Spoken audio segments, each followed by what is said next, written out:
मूर्ख बहू एक था बनिया। एक बार वह व्यापार के लिए प्रदेश जाने लगा।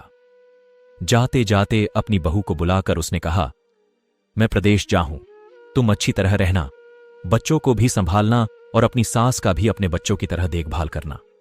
याद रखना, मां से कोई काम मत करवाना।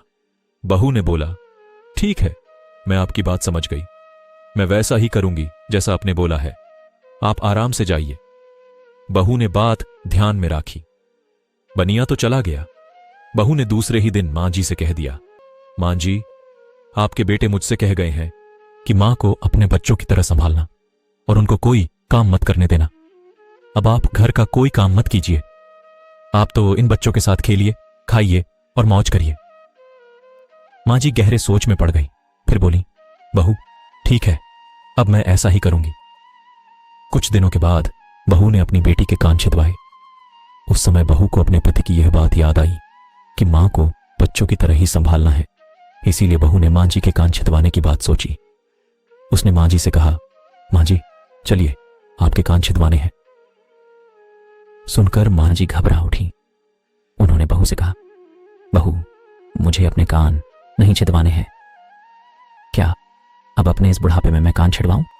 बहू बोली, जी नहीं मां जी, आपको तो यह करना ही होगा। मैं नहीं चाहती कि आपका बेटा मुझे कुछ कहे, इसलिए आपको मैं अच्छी से देखभाल करूंगी। मेरी दोनों आंखें बराबर है, जैसी लड़की है वैसी ही आप भी हैं। मां जी मन ही मन समझ गई और सुनार के पास बैठकर उन्होंने अपने कान छिदवा लिए। सुनार ने कान छेड़े और कान में धागा भी डाला। बहू जिस तरह रोज रोज लड़की के कान में तेल लगाती थी, उसी तरह मां जी के कान में भी लगाती रही।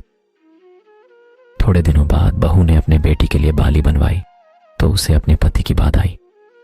फिर उसने मां जी के लिए भी बाली बनवाई और कहा, आइए आपको यह बाली पहना दूं।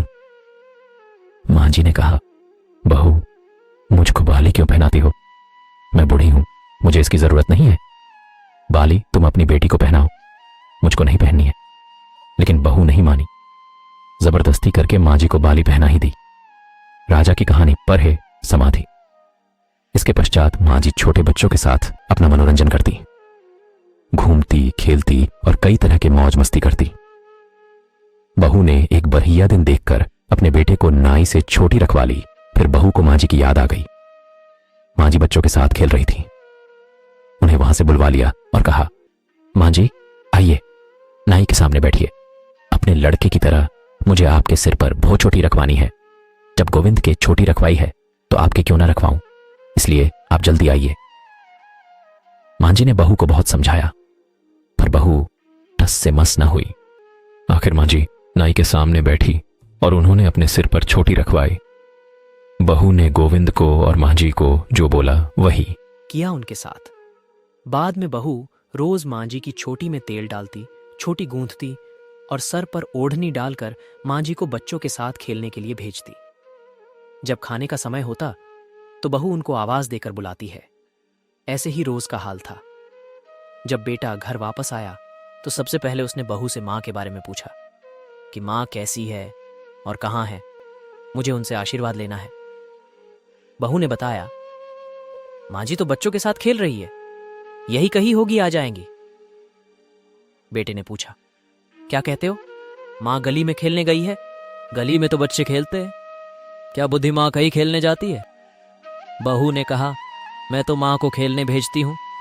अपे ने कहा नहीं था कि मां को बच्चों की तरह रखना। मैंने तो लड़की की तरह ही मां के भी कान बिंधवाए हैं और कानों में बालियां पहनाई है। जब लड़के की छोटी रखवाई तो मैंने मां की भी छोटी रखवा ली थी। जब मैं सबको खेलने भेजती हूं तो मां को क्यों ना भेजूं? मुझको सबके साथ साथ एक सा व्यवहार करना चाहिए। पति समझ गया कि उसकी मूर्ख स्त्री की अक्ल का दीवाला निकल गया है। बाद में पति के कहने पर बहू ने मां को पुकारा।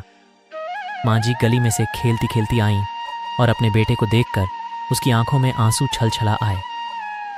मां की हालत देखकर बेटा भी दुखी हो उठा। बहू की मूर्खता के लिए बेटे ने मां से माफी मांगी और बहू को बड़ी उल्टी सीधी सुनाई। तो कैसी लगी ये फनी स्टोरी जो सास बहू की कहानी पर आधारित है? आशा करते हैं आपको ये पसंद आई होगी। Thanks for watching.